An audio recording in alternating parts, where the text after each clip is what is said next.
Welcome to Ambition Nursing Classes. तो दोस्तों आज हम पढ़ेंगे ग्लैंड्स के बारे में। ग्लैंड्स क्या होते हैं, इसका क्या पार्ट्स है हमारी बॉडी में और कौन कौन सी किस टाइप की ग्लैंड्स हमारी बॉडी में प्रेजेंट होती है।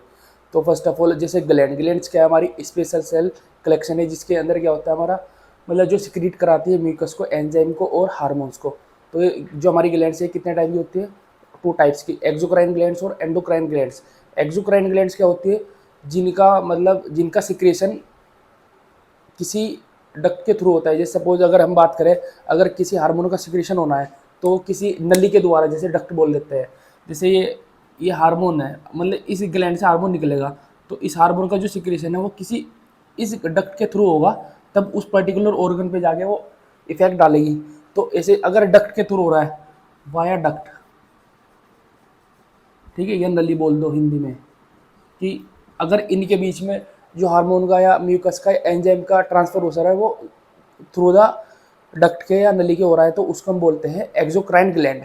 फिर आता है हमारा एंडोक्राइन ग्लैंड। एंडोक्राइन ग्लैंड को हम बोलते हैं डक्टलेस ग्लैंड। डक्टलेस मीन्स जिसका, जैसे कि सपोज अगर इस ग्लैंड के बारे में बात करें, अगर ये कोई पर्टिकुलर ग्लैंड है और यहाँ से हार्मोन जो है वो डायरेक्ट ब्लड में आ जाए, मतलब ये हार्मोन जो है डायरेक्ट ब्लड में आ जाए, डायरेक्ट ब्लड में, मतलब कि जो इसका जो हार्मोन्स है वो मतलब उसके हार्मोन्स के लिए मतलब कोई भी डक्ट की ज़रूरत नहीं होती। विदाउट डक्ट के मतलब हार्मोन जो है वो पर्टिकुलर जगह पे अपना इफेक्ट डाल देता है, तो उसको हम बोलते हैं एंडोक्राइन ग्लैंड।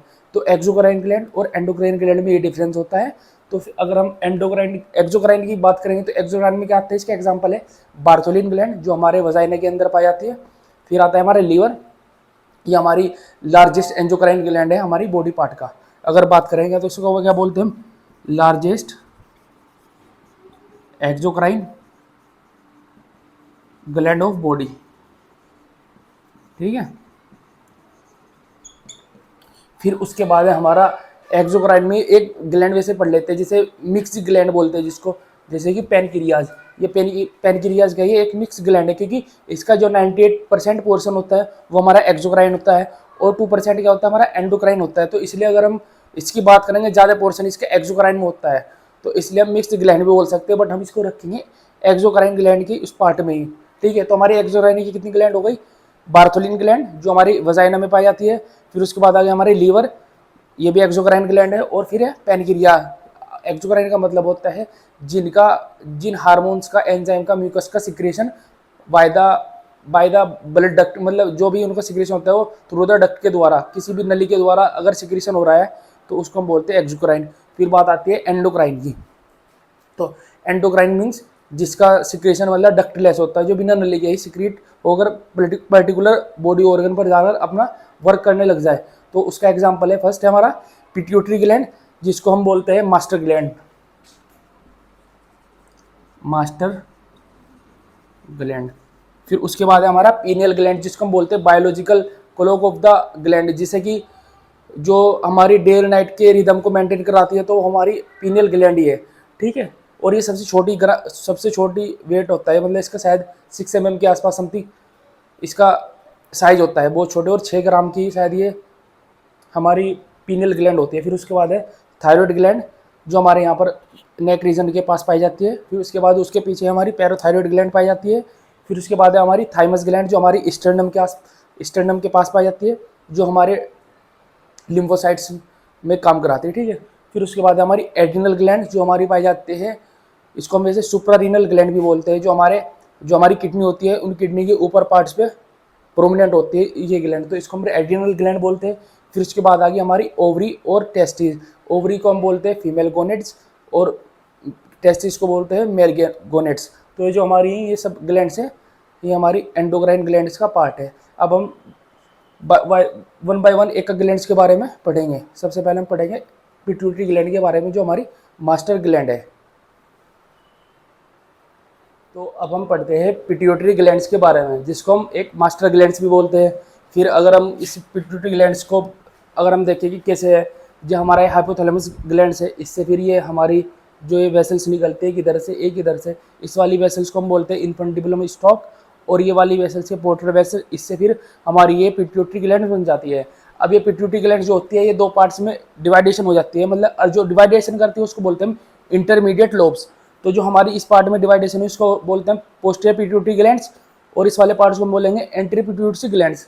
जो हमारी पोस्टीरियर पिट्यूटरी ग्लैंड्स है ये हमारी 15 to 20% मतलब पार्ट कवर करती है समझो हमारी पिट्यूटरी ग्लैंड्स का, और ये हमारी जो एंटीरियर पिट्यूटरी ग्लैंड्स है ये पार्ट कवर करती है 80%। तो जो पोस्टीरियर पिट्यूटरी ग्लैंड्स है वो किस चीज़ से बनती है, हमारी न्यूरो हाइपोफाइसिस से डेवलप होती है, और ये हमारी जो एंटीरियर पिट्यूटरी ग्लैंड्स है वो हमारी जो डेवलप होती है वो हमारी होती है रोट के पाउच से, ठीक है। फिर हम अगर इसकी बात करेंगे, जो हमारा ये हमारी पोस्ट पिट्यूटरी ग्लैंड है वो डेवलप होती है हमारी डेवलप होती है 4 वीक्स ऑफ द जेस्टेशन, मतलब जो हमारे बर्थ के टाइम पे कितनी 4 वीक्स के जेस्टेशन पे हमारी डेवलप होनी स्टार्ट हो जाती है। फिर उसके बाद हमारा लोकेशन, ये इसकी लोकेशन कहाँ होती है, हमारे जो ब्रेन हो, ब्रेन के थर्ड वेंट्रिकल पे और किस जगह पे, स्प्रेड बोन फोसा के पास पाई जाती है, जिसको हम क्या बोलते हैं हाइपोफिजियल फोसा या सेला टर्सिका। फिर आते हैं हम इसकी शेप के बारे में बात करते हैं। अगर इसकी शेप के बारे में बात करेंगे तो ये कौन सी शेप की होती है, पी शेप की होती है। फिर उसके बाद अगर हम वेट के बारे में बात करें तो वेट इसका कितना होता है 0.5 ग्राम या 500 मिलीग्राम। फिर उसके बाद जो हमारी पोस्टर पिट्यूटरी ग्लैंड्स, जो हमारी पिट्यूटरी ग्लैंड्स है, सॉरी पिट्यूटरी ग्लैंड्स दो पार्ट में डिवाइड हो जाती है, पोस्टर पिट्यूटरी और एंटीरियर पिट्यूटरी। जो पोस्टर पिट्यूटरी है उससे सिर्फ दो हार्मोन निकलते हैं, एडीएच जिसको हम वैसोप्रेसिन बोलते हैं, और एक निकलते हैं ऑक्सीटोसिन। मतलब निकलता है बट बनता कहाँ पर है, हाइपोथैलेमस पे। फिर वहाँ से जाके स्टोर हो जाता है पोस्टर पिट्यूटरी ग्लैंड्स में, फिर वहाँ से एक्सक्रीट आउट होता है, ठीक है। और ये बताइए कि जो ये है एंडोक्राइन ग्लैंड का पार्ट है, एंडोक्राइन ग्लैंड जो होते हैं वो डक्टलेस होते हैं, जिसका मतलब सिक्रीशन विदाउट डक्ट के, मतलब बिना नली के होता है, ठीक है। फिर उसके बाद है हमारी anterior pituitary glands. Anterior pituitary glands के हार्मोन्स कौन कौन से होते हैं हमारे, growth hormones, prolactin hormones, TSH thyroid stimulating hormone, फिर है हमारा एसीटीएच एडेनोकोर्टिकोट्रोपिक हार्मोन्स, फिर है हमारा गोनेडोट्रोपिन हार्मोन, जिससे दो हार्मोन निकलते हैं एलएसएच और FSH. LH means luteinising hormone और FSH mean follicular stimulating hormones, जो हमारे ड्यूरिंग ओवुलेशन या मेंस्ट्रुअल साइकिल फेज पे वर्किंग कराते हैं। फिर उसके बाद है हमारा मेलानोसाइट स्टिमुलेटिंग हार्मोन्स। तो ये हुए हमारे एंटीरियर पिट्यूटरी ग्लैंड्स के हार्मोन्स जो एंटीरियर पिट्यूटरी ग्लैंड से निकलते हैं, और ये वो हमारे पोस्टीरियर पिट्यूटरी ग्लैंड्स के हार्मोन जो पोस्टीरियर पिट्यूटरी से निकलते हैं, एडीएच, वैसोप्रेसिन और ऑक्सीटोसिन। तो फिर अब हम एक एक हार्मोन्स के बारे में डिस्कस करते हैं। तो अब हम पढ़ेंगे पिट्यूटरी ग्लैंड्स के ग्रोथ हार्मोन्स के बारे में। तो जो हमारा ग्रोथ हार्मोन्स होता है वो क्या है, वो हमारा हार्मोन जो होता है वो एंटीरियर पिट्यूटरी ग्लैंड्स के 70% प्रमोट कराता है हमारी बॉडी ग्रोथ को। तो जो क्या होता है, ये एक ग्रोथ हार्मोन है प्रोटीन बेस्ड एमिनो एसिड से, जिसको होता है वो मतलब जिससे बनता है वो होता है 191 एमिनो एसिड से बनता है ग्रोथ हार्मोन। और उसके बाद अगर हम इसकी लेवल की बात करें, सीरम ग्रोथ लेवल हार्मोन जो होता है वो कितना होता है, मेल की बात करें तो वो है 5 से 10 नैनोग्राम पर डीएल, और फीमेल की बात करेंगे तो फीमेल में होता है 10 से 20 नैनोग्राम पर डीएल। फिर जो हमारा एक ग्रोथ हार्मोन्स होता है ये हाइपोथैलेमस है। हाइपोथैलेमस का ये पोर्टल वेसल्स है, पोर्टल वेसल्स, ठीक है। तो ये हमारी एंटीरियर पिट्यूटरी ग्लैंड हुई। एंटीरियर पिट्यूटरी ग्लैंड में ग्रोथ हार्मोन जो है ये डायरेक्ट ब्लड में आया, ब्लड से फिर ये ग्रोथ हार्मोन किस में गया, लीवर में। लीवर में जाने के बाद ये किस में चेंज हुआ, हमारा insulin like growth factor first. तो फिर इसके बाद ये insulin like growth factor first को हम बोल रहे हैं आईजीएफ। तो अगर हम एक एडल्ट की बात करेंगे तो एडल्ट में क्या काम करता है, एडल्ट में तो करेगा, एडल्ट में के लिए कौन सा हार्मोन्स काम करता है, IGF-1। और अगर फीटल की बात करेंगे, फीटल ग्रोथ के लिए fetal growth hormone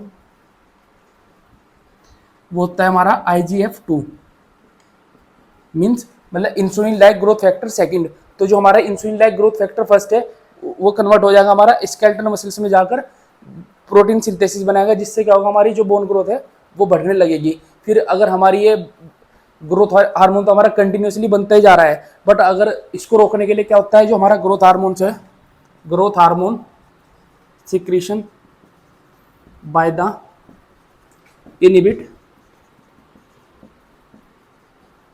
inhibitory mechanism जो होती है वो किससे होती है, mechanism by the somatostatin hormone जो सिक्रिएट होते हैं हमारे हाइपोथैलेमस से और secrete by hypothalamus and delta cell of the pancreas. जो हमारी पेनक्रियाज के डेल्टा सेल होते हैं उससे ये दोनों, और हाइपोथैलेमस से, इन दोनों से हमारा जो है ये सोमेटोस्टेटिन हार्मोन जो है ये एक इनिबिटरी हार्मोन है जो ग्रोथ हार्मोन्स को रोकता है ज़्यादा होने के लिए। तो ये दोनों हार्मोन्स, जो ये हार्मोन्स है वो दोनों इस जगह से निकलेंगे, जिससे क्या होगा, हमारा ग्रोथ हार्मोन रुक जाएगा। फिर ऐसे अगर हम ड्रग की बात करें तो दो ड्रग होती है हमारी, क्लोनिडिन और लीवोडोपा, जो हमारे ग्रोथ हार्मोन्स को बढ़ाती है। जैसे कि अगर कोई पूछ ले कौन कौन सी ड्रग जो है हमारे ग्रोथ हार्मोन्स को बढ़ाती है, एक तो होती है हमारी क्लोनिडिन और एक होती है हमारी लीवोडोपा। ये हमारी पार्किंसन में भी, पार्किंसन जो डिसीज होती है उसमें यूज़ की जाती है। ये दोनों क्या करते हैं, हमारे ग्रोथ हार्मोन्स को इंक्रीज कराती है। ठीक है, फिर अगर हम एक ये पढ़ लेते हैं कि जो हमारा ग्रोथ हार्मोन है अगर वो इंक्रीज हो रहा है एडल्ट में, ग्रोथ हार्मोन अगर इंक्रीज हो रहा है किसमें, एडल्ट में, तो उस टर्म को हम क्या बोलेंगे। और अगर ये हो रहा है चिल्ड्रन में तो उसको क्या बोलेंगे। अगर एडल्ट में हो रहा है तो उसको बोलते हैं हम एक्रोमेगली, और चिल्ड्रन में हो रहा है उसको बोलेंगे हम ड्वार्फिज्म, नहीं उसको हम बोलते हैं जिंजेटिज्म, जियाटिज्म टिज्म। ये तो अगर हमारा ग्रोथ हार्मोन एडल्ट में बढ़ रहा है तो उसको हम बोलते हैं एक्रोमेगली, और चिल्ड्रन में बढ़ रहा है उसको हम बोलते हैं जियांटिज्म, या उसको हम बोलते हैं जिंजेटिज्म। और फिर अगर हमारा ग्रोथ हार्मोन्स जो है वो कम हो रहा है, ग्रोथ हार्मोन डिक्रीज हो रहा है, तो उस टर्म को हम बोलते हैं ड्वार्फिज्म। ड्वार्फिज्म मतलब जो बोने टाइप होते हैं ना, जो जोकर वगैरह में, उनमें मतलब उन्हें उन्हें क्या बोलते हैं, ड्वार्फिज्म बोलते हैं। तो ये वो हमारा ग्रोथ हार्मोन जिसकी जो मतलब क्या है, ये 70% हमारी बॉडी ग्रोथ को प्रमोट कराता है एंटीरियर पिट्यूटरी से। और ये हमारा डायरेक्ट ब्लड में आने के बाद क्या होगा, ग्रोथ हार्मोन जो है हमारा लीवर में जाएगा, लीवर से हमारा इंसुलिन ग्रोथ फैक्टर फर्स्ट बनाएगा IGF-1, जो हमारे एडल्ट के लिए मतलब हमारी बॉडी ग्रोथ कराता है। और अगर हम फीटल की बात करें तो उसके लिए कौन सा फैक्टर जिम्मेदार होता है, वो होता है हमारा IGF-2 फीटल के लिए। फिर उसके बाद वही अगर हमारा ग्रोथ हार्मोन बढ़ना स्टार्ट हो जाएगा तो उसके लिए कोई रोकने के लिए कोई हार्मोन्स आएगा, वो हार्मोन्स आता है हमारा हाइपोथैलेमस से और alpha cell of the pancreas से, जिस हार्मोन्स को हम बोलते हैं सोमेटोस्टेटिन हार्मोन्स, जो हमारा क्या करता है, ग्रोथ हार्मोन को कम करा देता है। फिर अगर कोई ड्रग की बारे में बात करें तो कौन सी दो ड्रग से, तो वह है क्लोनिडिन और लीवोडोपा, जो हमारे ग्रोथ हार्मोन्स को बढ़ाती है। फिर उसके बाद अगर हमारा ग्रोथ हार्मोन्स इंक्रीज हो जाए, बढ़ना स्टार्ट हो जाए, तो एडल्ट में वो बीमारी करता है एक्रोमेगली। जैसे वो द ग्रेट खली, उसे एक्रोमेगली था। और चिल्ड्रन की बात करें, अगर चिल्ड्रन में ग्रोथ हार्मोन ज़्यादा हो जाए तो उसको हम बोलते हैं जियाटिज्म या जिंजेटिज्म। और अगर ग्रोथ हार्मोन्स की कमी हो जाए तो उससे क्या टर्म मतलब क्या बनता है, वो जो टर्म यूज़ करते हैं वो करते हैं ड्वार्फिज्म, जो बोने होते हैं जो जोकर वगैरह में यूज़ करते हैं। तो ये हमारा ग्रोथ हार्मोन्स के बारे में। तो अब हम पढ़ते हैं प्रोलैक्टिन हार्मोन्स के बारे में, जिसको हम गैलेक्टोपोइसिस या मेनोट्रोपिक हार्मोन्स बोलते हैं। तो जो क्या होता है, ये हमारा जो प्रोलैक्टिन हार्मोन है ये भी एंटीरियर पिट्यूटरी ग्लैंड से निकलता है। तो जैसे कि अगर हम हाइपोथैलेमस से यहाँ से बात करें तो जो हाइपोथैलेमस से फिर हमारा ये एंटीरियर पिट्यूटरी ग्लैंड से, फिर यहाँ से इसके थ्रू डायरेक्ट हमारा किस में आएगा, ब्लड में आएगा हमारा प्रोलैक्टिन हार्मोन। ये प्रोलैक्टिन हार्मोन क्या करेगा, ब्रेस्ट पे वर्क करेगा। ब्रेस्ट पे वर्क करने के बाद क्या करेगा, जो ब्रेस्ट के अंदर हमारे एल्वियोलार डक्ट होती है उस पर काम करेगा, जिससे क्या होगा, हमारा प्रमोट मिल्क सिंथेसिस, मतलब जो हमारा मिल्क प्रोसेस है वो प्रमोट होना स्टार्ट हो जाएगा। तो ये काम करता है हमारा प्रोलैक्टिन हार्मोन। तो अगर हम प्रोलैक्टिन की बात करेंगे तो प्रोलैक्टिन हार्मोन जो होता है बेस्ड हार्मोन होता है, वो होता है 193 एमिनो एसिड से बना होता है। और फिर अगर इसके लेवल की बात करेंगे तो इसमें हमारे जो मेल होता है, मेल में होती है 5 से मतलब 5 to 25 नैनोग्राम पर ml इसकी जो रेंज होती है हमारे प्रोलैक्टिन हार्मोन्स की, और फीमेल में ज़्यादा होगा। जैसे कि हमारे फीमेल में इसका लेवल होता है हमारा 25 से 50 नैनोग्राम पर ml। फिर उसके बाद जो हमारा ये जो प्रोलैक्टिन हार्मोन है इसको इनिबिट कराने वाला हार्मोन जो होता है वो डोपामाइन होता है। तो it is inhibitory hormones, prolactin inhibitory hormone dopamine, जो मतलब हमारे प्रोलैक्टिन हार्मोन्स को कम कराता है वो हमारा डोपामाइन हार्मोन। फिर उसके बाद अगर हम फंक्शन की बात करेंगे, अगर हम फंक्शन की बात करें, जो हमारा प्रोलैक्टिन हार्मोन है वो फर्स्ट टाइम मिल्क सिंथेसिस कराता है, उसको हम बोलते हैं गैलेक्टोजेनेसिस। फर्स्ट टाइम मिल्क सिंथेसिस होना, गैलेक्टोजेनेसिस, और कंटिन्यूअस ब्रेस्ट मिल्क सिंथेसिस होना उसको बोलते हैं हम गैलेक्टोपोइसिस, ठीक है। फर्स्ट टाइम मिल्क सिंथेसिस होना उसको बोलते हैं हम गैलेक्टोजेनेसिस, और कंटिन्यूअस ब्रेस्ट मिल्क सिंथेसिस होना उसको बोलते हैं गैलेक्टोपोइसिस। और फिर उसके बाद हमारा जो हमारा 12 weeks of the gestation, 12 weeks of gestation, तो हमारे थिन थिन येलो सिक्रेशन होते हैं, ठीक है। उसको हम बोल मतलब हमारे 12 वीक की जेस्टेशन पे जब प्रेगनेंसी होते है उसमें हमारे जो ट्यूबरकल्स होते हैं उसमें से थिन येलो सिक्रेशन निकलते हैं। फिर उसके बाद 16 वीक पे आने पर 16 वीक्स ऑफ जेस्टेशन, ये जो है ये थिन येलो जो है ना 16 वीक पे आने पर ये थिक हो जाते हैं, थिक गाढ़े हो जाते हैं, थिक येलो, जो जिसको हम बोलते हैं confirmative sign of the pregnancy, confirmatory sign of the pregnancy, ठीक है। अगर हमारे 3 येलो सिक्रीशन होंगे 12 वीक्स पे वो जेस्टेशन में, तब उसके बाद फिर ये अगर 12 वीक से जेस्टेशन से 16 वीक जेस्टेशन पे ये थिक येलो सिक्रेशन निकलने स्टार्ट हो जाता है हमारे, तो ये क्या होता है हमारा confirmative sign of the pregnancy. फिर उसके बाद अगर हमारा जो हमारा प्रोलैक्टिन हार्मोन्स है वो ब्रेस्ट पर काम कराता है, तो जो ब्रेस्ट की जो ब्रेस्ट की जो मसल्स होती है उनको ग्रोथ कराने में हेल्प कराता है, इसलिए इसको हम क्या बोलते हैं मेमाट्रोपिक हार्मोन्स भी बोलते हैं। जो हमारी जैसे कि जो प्रोलैक्टिन है, prolactin hormone act growth hormone on breast, so जिससे प्रमोट होते हैं हमारे क्या होते हैं जिससे प्रमोट होते हैं हमारे ब्रेस्ट ग्रोथ, ब्रेस्ट, ये ऐसे कर लो, ठीक है। जो हमारा प्रोलैक्टिन हार्मोन्स होता है वो एक्ट करता है ग्रोथ हार्मोन्स किस पर, ब्रेस्ट पर, जिससे क्या होता है हमारा प्रमोट होता है ब्रेस्ट ग्रोथ का, जिसको हम बोलते हैं मेमाट्रोपिक हार्मोन्स, सो दैट मेमाट्रोपिक हार्मोन्स। फिर उसके बाद जो हमारा प्रोलैक्टिन हार्मोन्स होता है वो जितने भी मतलब हमारे, अगर इसे रफ कर दो चलो, जो हमारा प्रोलैक्टिन हार्मोन्स होता है 12 वीक्स, जो हमारा प्रोलैक्टिन हार्मोन होता है वो जितने भी वो होते हैं ना, जैसा कि ये प्रोलैक्टिन हार्मोन है हमारा, ये जितने भी हार्मोन हो गए FSH LSH वगैरह ये सबके इन्वर्सली होता है। मतलब अगर हमारा प्रोलैक्टिन हार्मोन बढ़ा हुआ होगा तो जो हमारा फोलिकुलर स्टिमुलेटिंग हार्मोन्स है, ल्यूटिनाइजिंग हार्मोन्स है, एस्ट्रोजन हार्मोन्स है और प्रोजेस्टेरोन हार्मोन, उनको सबको डिक्रीज करके रखता है। तो अगर ये बढ़ा हुआ होगा तो ये हार्मोन सब क्या होगा हमारे डिक्रीज, मतलब ये प्रोलैक्टिन हार्मोन इनके रिवर्स प्रोपोर्शनली होता है, ठीक है, उल्टा होता है।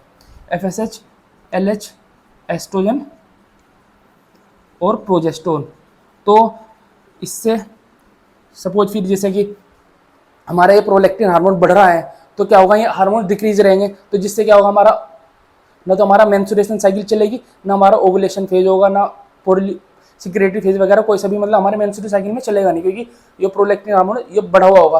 तो इसलिए अगर हम एक नेचुरल कॉन्ट्रासेप्टिव भी इसको बोल देते हैं, क्योंकि जब तक जैसे अगर कोई ब्रेस्ट फीडिंग कराने वाली मदर से स्टार्टिंग के 3 मंथ तक 3 to 6 मंथ तक की क्या होता है उसमें अब्सेंस होते हैं मेंस्ट्रुएशन साइकिल, क्योंकि जो हमारा प्रोलैक्टिन हार्मोन्स होता है वो इनकी जो रहता है, तो जिससे चारों हार्मोन्स क्या होते हैं डिक्रीज होते हैं। तो ये जो हमारा प्रोलैक्टिन हार्मोन है वो इसके इरिवर्सिबल काम करता है, ठीक है। फिर उसके बाद है हमारा, तो अगर हम इसकी वैसे बात करें, अगर लैक्टेटिंग मदर है कोई लैक्टेटिंग मदर, उसमें कॉन्ट्रासेप्टिव कितना होगा 3 मंथ, मतलब जिसमें कि हमारे मेंस्ट्रुएशन साइकिल चलेगी नहीं, मतलब नेचुरल कॉन्ट्रासेप्टिव होगा ये, नेचुरल, इसको हम नेचुरल मान लेते हैं, natural contraceptive.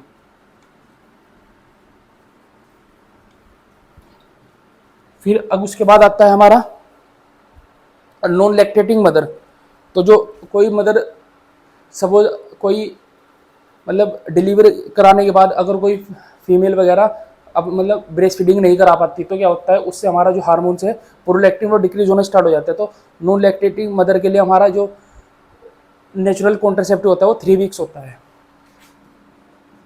Non lactating mother के लिए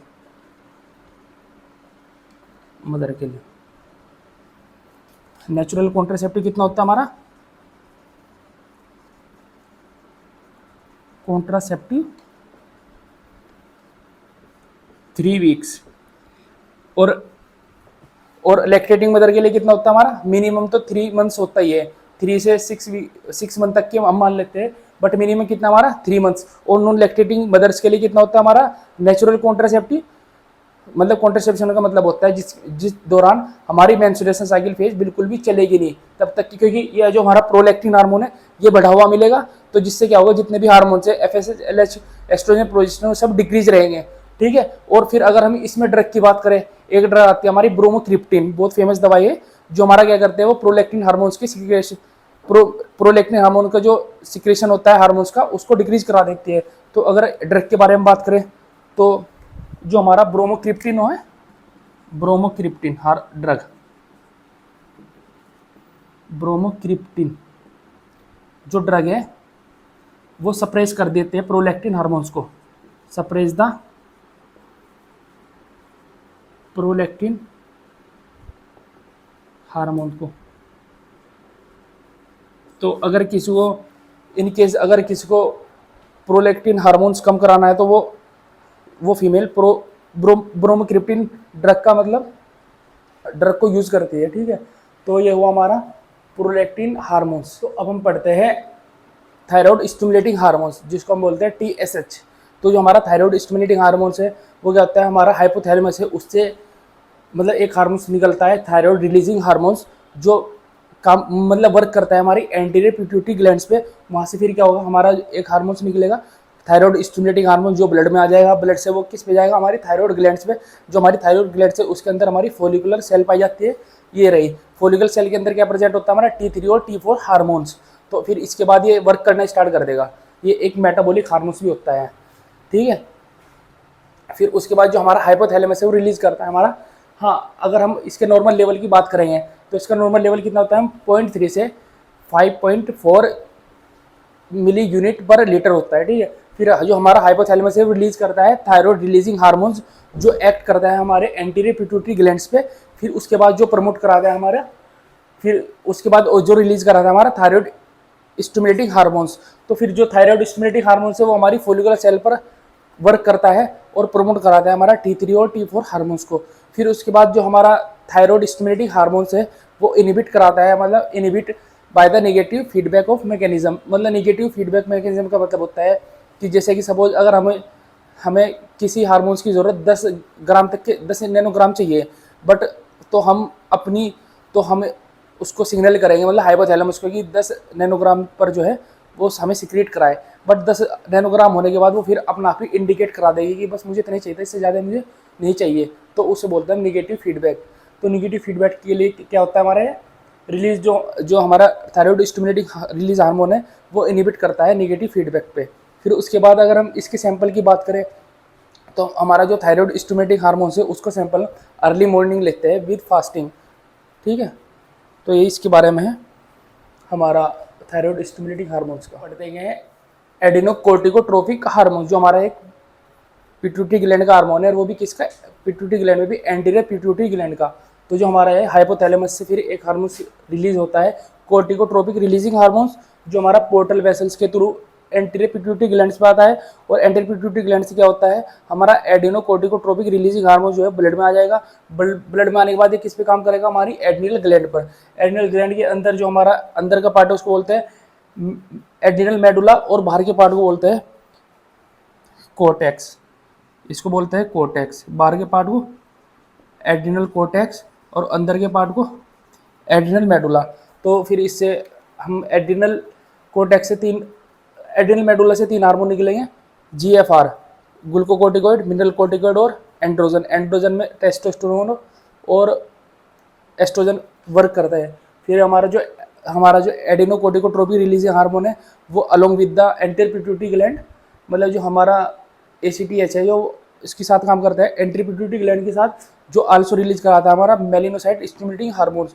और जो मेलानोसाइट स्टिमुलेटिंग हार्मोन्स है वो किस पे वर्क करता है, ये वर्क करता है हमारे मेलानोसाइट सेल पे। जो क्या होता है हमारा मेलानोसाइट जो होती है सेल्स वो रिस्पॉन्सिबल होती है हमारी स्किन कलर पे। और जो हमारा ACTH है एडिनोकोर्टिकोट्रोपिक रिलीजिंग हार्मोन, ये भी एक नेगेटिव फीडबैक मैकेनिज्म पर काम करता है कि वही मैंने अभी बताया था। नेगेटिव फीडबैक मैकेनिज्म क्या होता है, जैसे कि किसी हार्मोन्स की मतलब किसी हार्मोन्स का एक बार बढ़ जाने के बाद दोबारा उसकी ज़रूरत ना पड़े, ठीक है। या मतलब जैसे कि फॉर द एग्जांपल अगर हमें 10 नैनोग्राम ml हार्मोन चाहिए, उसके बाद हाइपोथैलेमस ने रिलीज कर दिया, बट उसके बाद हमें फिर उसके बाद उसकी ज़रूरत ना पड़े, या मतलब उसको हम वहीं पर कहते हैं कि नेगेटिव फीडबैक यूज़ कर दे कि इसके बाद अब हमें ज़रूरत नहीं है। बट इन केस अगर ये हमारा जो मेलानोसाइट में मतलब हमारा मेलानोसाइट स्टिमुलेटिंग हार्मोन ज़्यादा हो जाए तो उससे एक स्किन कंडीशन में एक कंडीशन बन जाती है जिसको हम बोलते हैं विटिलिगो वगैरह, ठीक है। तो ये हमारा एडिनोकोर्टिकोट्रोपिक हार्मोन जो हमारा अलोंग मतलब किसके साथ करता है हमारा मेलानोसाइट स्टिमुलेटिंग हार्मोन्स पे, और जो रिस्पॉन्सिबल होता है हमारे स्किन कलर पे, और जो करता है हमारा नेगेटिव फीडबैक मैकेनिज्म, ठीक है। और नेगेटिव फीडबैक मैकेनिज्म वही है जो कि एक बार हार्मोन्स बनने के बाद उसकी कभी दोबारा ज़रूरत ना पड़े, उसको बोलते हैं नेगेटिव फीडबैक मैकेनिज्म। एक पॉजिटिव फीडबैक मैकेनिज्म भी होता है, जैसे हमारा प्रोलैक्टिन हार्मोन्स और ऑक्सीटोसिन हार्मोन जो हमारे हैं, ये पॉजिटिव फीडबैक मैकेनिज्म पे काम करते हैं कि इनका एक बार देने के बाद भी मतलब उन्हें बार बार ज़रूरत पड़े हार्मोन्स की, तो उसको हम बोलते हैं पॉजिटिव फीडबैक मैकेनिज्म। तो ये हमारा हुआ ACTH के बारे में। तो अब हम पढ़ेंगे गोनाडोट्रोपिक हार्मोन्स के बारे में। जो हमारा गोनाडोट्रोपिक हार्मोन्स होता है वो 2 पार्ट्स में डिवाइड हो जाता है, मतलब वो एक तो हमारा FSH और एक LH, फॉलिकुलर स्टिमुलेटिंग हार्मोन और ल्यूटिनाइजिंग हार्मोन्स। तो जो हमारा जैसे कि हाइपोथैलेमस है, ये क्या है, इसमें से हमारा गोनाडोट्रोपिक रिलीजिंग हार्मोन सिक्रीट होगा पोर्टल वेसल्स के थ्रू हमारी एंटीरियर पिट्यूटरी ग्लैंड्स पे आएगा। उसके बाद जो हमारा एंटीरियर पिट्यूटरी ग्लैंड्स है उसमें 2 हार्मोन्स होंगे FSH और LH, फॉलिकुलर स्टिमुलेटिंग हार्मोन और ल्यूटिनाइजिंग हार्मोन, जो ब्लड पे आकर हमारे डायरेक्ट वर्क करेंगे हमारे ओवरी पर। फिर ओवरी से वहाँ पर हमारा मेंस्ट्रुएशन साइकिल फेज वगैरह चलता है, ठीक है। तो फिर अगर हम FSH की बात करेंगे फॉलिकुलर स्टिमुलेटिंग हार्मोन्स, तो इट रिलीज ड्यूरिंग प्रोलिटिव फेज। तो जैसे कि अगर हम कोई मेंस्ट्रुएशन साइकिल की बात करें, वो कितने नॉर्मल डेज कितने की होती है हमारी मेंस्ट्रुएशन साइकिल होती है 28 डेज की। तो जैसे कि अगर हम एक लाइन क्रॉस करें तो जैसे यहाँ से यहाँ तक ये हमारे 28 डेज है। अगर हम ब्लीडिंग फेज की बात करेंगे, ब्लीडिंग फेज हम मान लो 6 दिन तक के, यहाँ तक के, ठीक है, 5 दिन तक के मान लो, ये ब्लीडिंग फेज है हमारा, ब्लीडिंग फेज। फिर उसके बाद 6 से लेके हमारा 14 दिन तक, ये 14 डेज तक के हम मान लो इसे प्रोलिफरेटिव फेज, ठीक है। ये जिस पे काम करते हैं हमारे FSH और प्रोजेस्टेरोन, ठीक है, जिस पे हमारे काम करते हैं हमारे FSH और प्रोजेस्टेरोन, सॉरी एस्ट्रोजन, हमारा जो वर्क करेंगे वो करेंगे प्रोजेस्टेरोन और एस्ट्रोजन। फिर उसके बाद हमारा ये चलता है प्रोलिफरेटिव फेज के बाद आता है हमारा सिक्रेटरी फेज, इसको बोलते हैं सिक्रेटरी फेज। इस पे हमारे काम करेंगे, इस वाले पोर्शन पे हमारे काम करेंगे ल्यूटिनाइजिंग हार्मोन और प्रोजेस्टेरोन, ठीक है। तो जैसे कि हम बात करते हैं function of the follicular stimulating hormones के बारे में, इट रिलीज ड्यूरिंग प्रोलिटिव फेज, मतलब जो हमारे FSH हार्मोन है वो कब रिलीज होता है, प्रोलिफरेशन फेज में, मतलब 6 to 14 days of the menstruation cycle and responsible for the maturing the graphene follicles. और जो हमारे FSH हार्मोन होता है, जो हमारे फॉलिकल्स होते हैं ओवरीज के अंदर, तो उसका क्या कराता है, मैच्योर कराता है, मतलब पहले वो होते हैं अनमैच्योर, उनको फिर हम उसको जो FSH है वो मैच्योर कराने में हेल्प कराता है। फिर उसके बाद जो हमारा FSH act on the tunica internal layer of the mature graphene follicles, जो हमारी मतलब जैसे ओवरी है, लाइक ओवरी के अंदर ये हमारे एग है, तो जो ओ हमें इसके बाहर की जो लेयर है ट्यूनिका इंटरनल लेयर, उसको मैच्योर कराने में हेल्प कराता है हमारा FSH हार्मोन। फिर उसके बाद है हमारा promote and the release of the estrogen, और क्या हार्मोन्स का रिलीज कराता है, एस्ट्रोजन का, क्योंकि जो FSH है वो किसका रिलीज कराएगा, एस्ट्रोजन का। ये प्रोलिफरेटिव फेज में एस्ट्रोजन का सिक्रेशन कराएगा। फिर जो हमारा FSH है follicular stimulating hormone act on the Sertoli cell of the testis and help in the sperm formation। जो हमारा FSH है, ऐसे जरूरी नहीं कि मतलब जो हमारे FSH हार्मोन्स वगैरह है वो फीमेल में ही काम करेगा, ये FSH जो है हमारे मेल में भी काम कराता है। तो मेल में कहाँ काम कराएगा, जो हमारी सर्टोली सेल होती है टेस्टिस के अंदर, उसमें हेल्प कराता है स्पर्म के फॉर्मेशन में, ठीक है। तो ये वो हमारा FSH हार्मोन्स के फंक्शन के बारे में। फिर उसके बाद हम पढ़ते हैं फंक्शन ऑफ द LH। जो हमारा फंक्शन है ल्यूटिनाइजिंग हार्मोन्स का, वो क्या है, जो हमारा ल्यूटिनाइजिंग हार्मोन्स है वो किस में काम करता है हमारा, इस पे सिक्रेटरी फेज पे, इसको बोलते हैं सिक्रेटरी फेज पे। तो इस पे सिक्रेटरी फेज पे क्या होता है, ये स्टार्ट कहाँ से होता है हमारा 15 डेज टू 28 डेज पे, मतलब यहाँ से 14 डेज पे। अब 14 डेज पे तो हमारा ओवुलेशन ही होता है, तो यहाँ से 15 डेज टू 28 डेज पे हमारा क्या होगा, सिक्रेटरी फेज, जहाँ पर हेल्प कराएंगे हमारा LH और प्रोजेस्टेरोन हार्मोन्स। तो it release the during secretary phase, कहाँ पर ये किस मतलब कब रिलीज होता है, ड्यूरिंग द सिक्रेटरी फेज पे, जो हमारा चलता है 15 से 28 दिन के बीच में of the menstruation cycle and responsible for the ovulation. Ovulation के लिए हमारा रिस्पॉन्सिबल होता है 14 डेज पे, क्योंकि जो हमारा मैच्योर ग्राफिन फॉलिकल्स है उसको ब्रस्ट कराने में कुछ हार्मोन्स की है, कौन सा हार्मोन्स हेल्प कराता है, वो है हमारा luteinising hormones. And before the next menstruation cycle, और अगली मेंस्ट्रुएशन साइकिल होने से पहले जो हमारा वो काम करता है वो है LH। फिर उसके बाद है LH maintain corpus luteum fragment of the Graafian follicles and responsible for the release progesterone. जैसे कि सपोज हमारा ग्राफियन फॉलिकल्स है, उसको उसने ब्रस्ट करके हमारा जो बाहर मतलब जो हमारा LH है उसने ब्रस्ट कर दिया ग्राफियन फॉलिकल्स को, मैच्योर ग्राफियन फॉलिकल्स, तो जो हमारा उसके अंदर ओवम था वो बाहर आ गया, बट उसकी जो बाहर का मतलब जो बोलते हैं रेमिनेंट पार्ट, उसको हम बोलते हैं कार्पस लूटियम। जो कार्पस लूटियम है वो उसको मेंटेन कराने में कौन हेल्प कराता है, हमारा ल्यूटिनाइजिंग हार्मोन्स, और रिस्पॉन्सिबल होता है रिलीजिंग हार्मोन्स, वो है प्रोजेस्टेरोन। तो जैसे हमारी कार्पस लूटियम है फिर वो रिलीज कराएगी इसको, प्रोजेस्टेरोन हार्मोन्स को।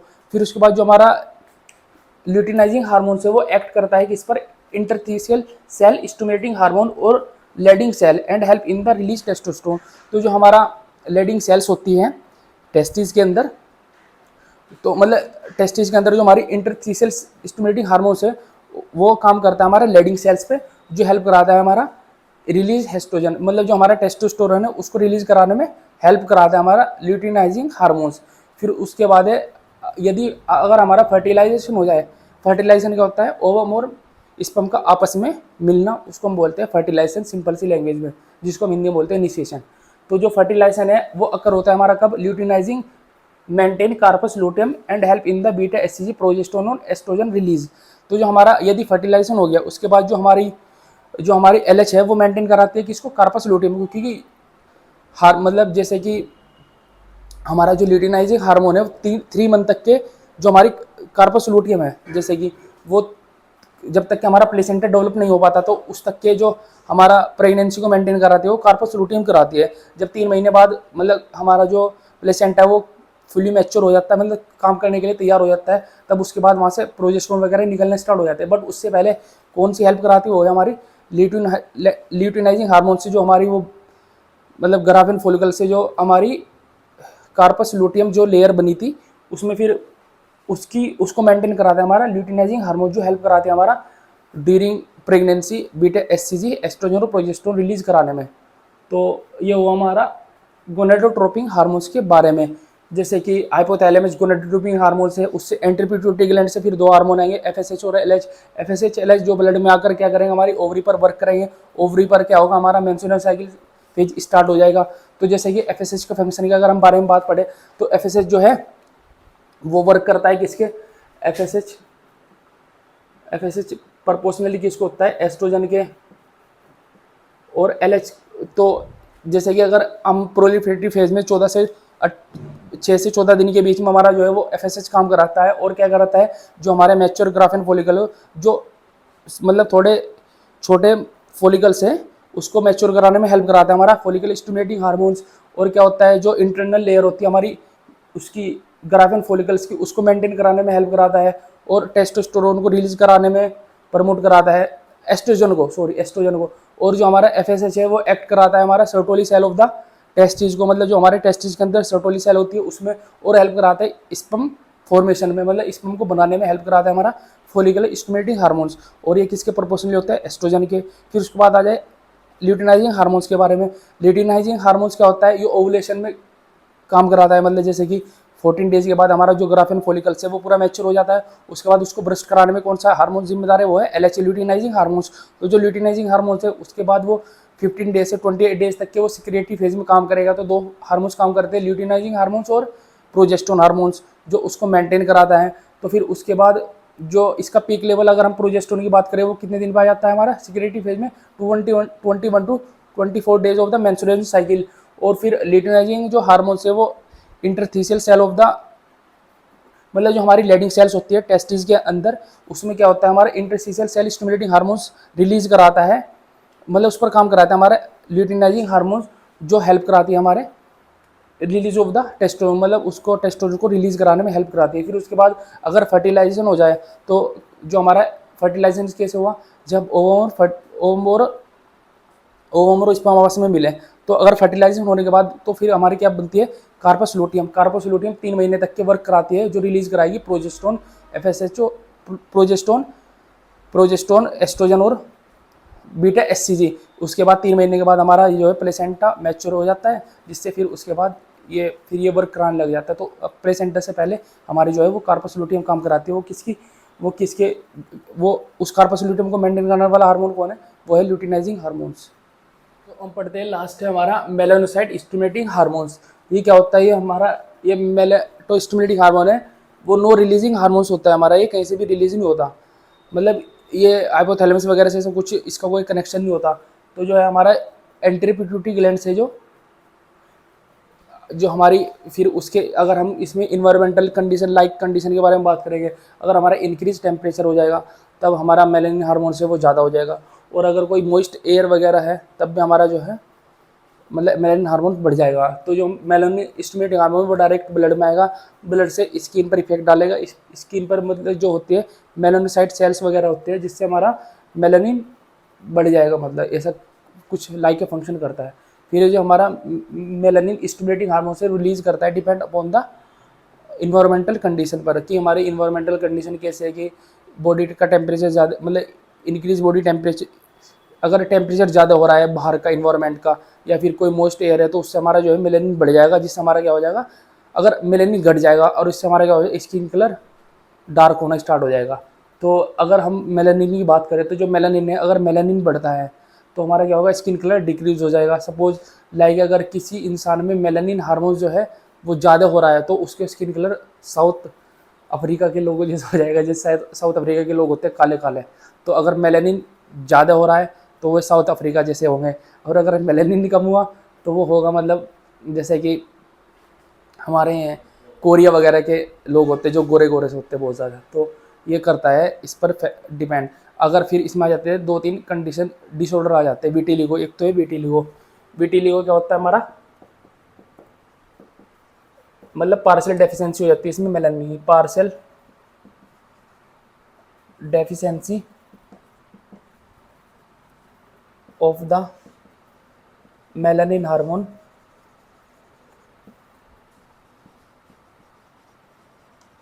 जो हमारा ये है ना, मतलब विटिलिगो में क्या होता है, हमारा पार्शियल डेफिशिएंसी हो जाती है मेलानिन हार्मोन्स की, और पैचेज जो मतलब फॉर्मेशन, मतलब जो पैचेज फॉर्मेशन होते हैं वो स्किन पे होते हैं,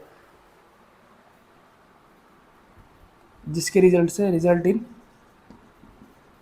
पैचेज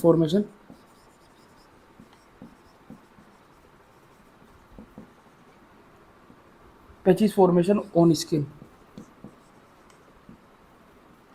ठीक है, एक तो होता है हमारा विटिलिगो, एक होता है हमारा एल्बिनिज्म।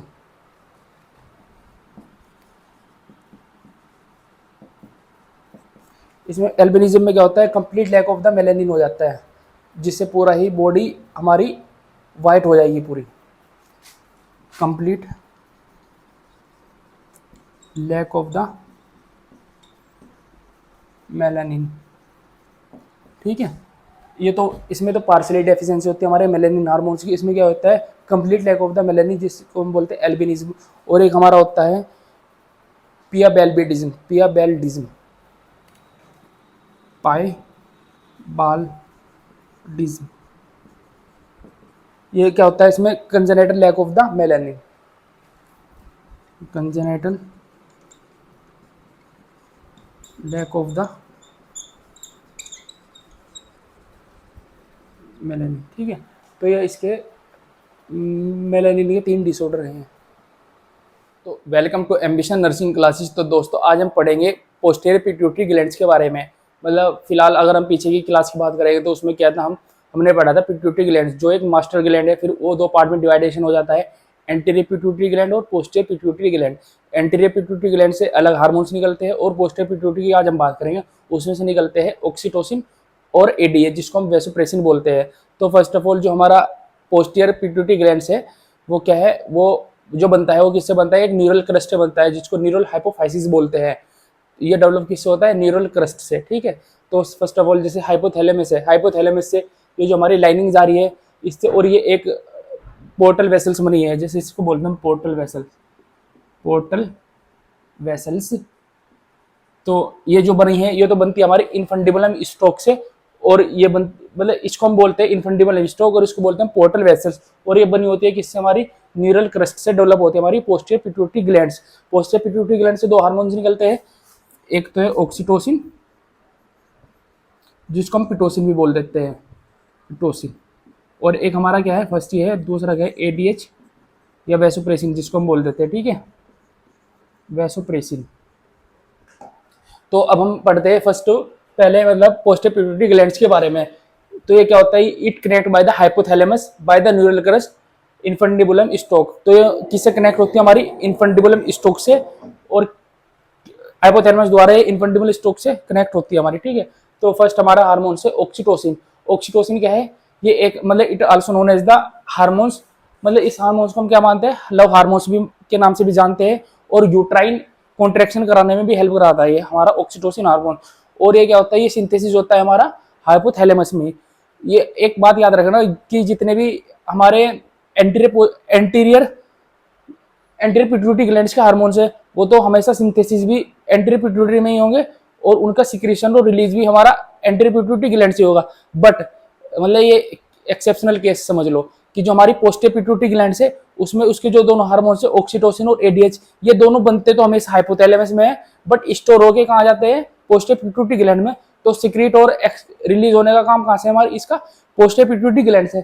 तो इसने ये बात कही कि जो बनते कहाँ से, हाइपोथैलेमस से के द्वारा बनते हैं, और स्टोर कहाँ होते हैं, रिलीज कहाँ होते हैं, हमारे पोस्टीरियर पिट्यूटरी ग्लैंड से। फिर इसका फंक्शन हमारा ऑक्सीटोसिन क्या वर्क करता है, वैसे ही ऑक्सीटोसिन बहुत फेमस नाम भी है हार्मोन। तो क्या करता है, ये एक यूट्राइन कॉन्ट्रैक्शन में हेल्प कराता है हमारी, जिससे क्या होगा, हमारी डिलीवरी हो जाएगी, डिलीवरी कराने में हेल्प कराएगा, और अबॉर्शन कराने में हेल्प कराता है हमारा ऑक्सीटोसिन हार्मोन्स। फिर it help in the migration of the sperm in the Vasa difference, कि ऐसा बोलते हैं ना कि मतलब ऑक्सीटोसिन हार्मोन सिर्फ फीमेल में ही होगा, ऐसा कुछ नहीं होता। जो हमारा ऑक्सीटोसिन हार्मोन है वो मेल के अंदर भी प्रेजेंट होता है। तो जब हमारे मेल के अंदर मतलब बहुत कम अमाउंट में होता है, बट ज्यादा अगर हम माइनर और मेजर की बात करें तो माइनर अमाउंट में तो फीमेल मेल में होता है, और मेजर अमाउंट में बात करेंगे तो फीमेल में पाया जाता है। तो जो माइनर अमाउंट में अगर इसकी रोल की बात करेंगे हमारी बॉडी में, मतलब एक मेल की बॉडी में क्या वर्क होता है, तो जो हमारा स्पर्म होता है उसको माइग्रेट मतलब उसको ले जाने में हेल्प कराता है, मतलब स्पर्म को कहाँ से, वासा डिफरेंस में से, ठीक है। फिर उसके बाद है ये एक बेस्ट स्टिमुलेशन भी है हमारा लैक्टेशन का, लैक्टेशन स्टिमुलाई का। अगर जैसे बोलते हैं कि हमारा ऑक्सीटोसिन, अगर हम किसी ब्रेस्ट फीडिंग मदर को मतलब अगर स्टिमुलेट कराएंगे तो उससे क्या होगा, ऑक्सीटोसिन ज्यादा रिलीज होगा, जिससे क्या होगा, इसकी जो मतलब ब्रेस्ट मिल्क इजैकुलेशन मतलब दूध बनाने की जो प्रोसेस है वो ज्यादा बढ़ जाएगी, तो जिसको हम बोलते हैं लेट डाउन रिफ्लेक्स। तो ये हेल्प कराता है हमारा ब्रेस्ट मिल्क इजैकुलेशन में भी, ये हेल्प कराता है हमारा ऑक्सीटोसिन हार्मोन्स, जिसको हम पिटोसिन हार्मोन्स भी बोलते हैं, या यूट्राइन कॉन्ट्रैक्शन हार्मोन्स के नाम से भी इसे जाना जाता है, ठीक है। अब उसके बाद हम पढ़ते हैं नेक्स्ट एडीएच पढ़ेंगे एंटी डायूरेटिक हार्मोन्स के बारे में। ये भी एक पोस्टीरियर पिट्यूटरी ग्लैंड्स का हार्मोन्स है, बट ये भी क्या है, ये भी वही बंदा कहाँ पर है, हाइपोथैलेमस में, और सिक्रीट और रिलीज कहाँ से होता है, हमारा पोस्टीरियर पिट्यूटरी ग्लैंड से। तो फर्स्ट हमारा एंटी डायूरेटिक हार्मोन, जिसको हम वैसोप्रेसिन बोलते हैं, एडीएच भी बोल देते हैं। तो it also known as the vasopressin या पिट्रेसिन हार्मोन्स भी इसको बोलते हैं। तो ये सिंथेसिस कहाँ पर होता है, मतलब सिंथेसिस होता है हाइपोथैलेमस से, और रिलीज और store and release and secretion कहाँ से होता है इसका, हमारा पोस्टीरियर पिट्यूटरी ग्लैंड से। तो फंक्शन ऑफ द एडीएच, हमारा एडीएच का क्या फंक्शन है हमारी बॉडी में, तो जो हमारा एडीएच हार्मोन से क्या कराता है, हेल्प कराता है हमारे रीएब्जॉर्प्शन ऑफ द वाटर, मतलब वाटर को रीएब्जॉर्ब कराने में, ठीक है। और जिससे क्या होगा, हमारा फ्लूइड बैलेंस मतलब मेंटेन रहेगा, जो हमारा फ्लूइड प्रोसेस है वो मेंटेन रहेगा। फिर उसके बाद है it is the constricts in the blood vessels so help in the increase GP. ये क्या कराता है, जब मैंने बताया था एक बार कि अगर हम ये ब्लड वेसल्स को कॉन्स्ट्रिक्ट कराता है कि अगर ऐसे में एक वैसे बताऊं वैसो कॉन्स्ट्रिक्शन हो रहा है, कॉन्स्ट्रिक्शन, तो क्या होगा, बीपी हमारा बढ़ेगा। और अगर वैसो डायलेशन हो रहा है तो बीपी हमारा कम हो जाएगा, बीपी डिक्रीज, ब्लड प्रेशर हमारा डिक्रीज, और इसमें हमारा इंक्रीज। तो ये क्या कराता है हमारा, ये ब्लड वेसल्स को कॉन्स्ट्रिक्शन कराता है हमारा एडीएच हार्मोन। तो इससे क्या होगा, हमारा इंक्रीज ब्लड प्रेशर हो जाएगा, ठीक है। फिर उसके बाद हमारा क्या होता है, ये हेल्प कराता है हमारे वोन विल्बर्ड फैक्ट, मतलब वोन विल्बर्ड फैक्टर एक वो फैक्टर होता है, क्लोटिंग फैक्टर है हमारा, जो क्या कराता है, ये जो फैक्टर 8 है मतलब क्लोटिंग फैक्टर, जिसको हम बोलते हैं हीमोफीलिया ए। तो इसमें मतलब इसमें भी इसका हेल्प कराता है, मतलब इसके यूज में भी ये एडीएच हार्मोन जो है वो हेल्प कराता है हमारा, ठीक है। फिर उसके बाद ये हेल्प कराता है हमारा सोशल बिहेवियर में, सेक्सुअल मोटिवेशन में और पेयर बॉन्डिंग में, कि हमारी पेयर बॉन्डिंग कैसी है, सेक्सुअल मोटिवेशन हमारा कैसा है, या सेक्सुअल बिहेवियर हमारा या सोसाइटी बिहेवियर कैसा है, उसको मेंटेन कराता है। फिर अगर हमें एक लास्ट नोट लिख लो, नोट क्या है इसमें कि पोस्टीरियर पिट्यूटरी ग्लैंड, इसमें नोट्स क्या है कि जो हमारे पोस्टीरियर पिट्यूटरी ग्लैंड्स है वो किसी भी हार्मोन्स का सिंथेसाइज नहीं कराती। तो posterior pituitary glands does not synthesis of any type of hormones, किसी भी टाइप का हार्मोन्स का सिंथेसाइज नहीं कराती हमारी posterior pituitary glands, and only store and release by the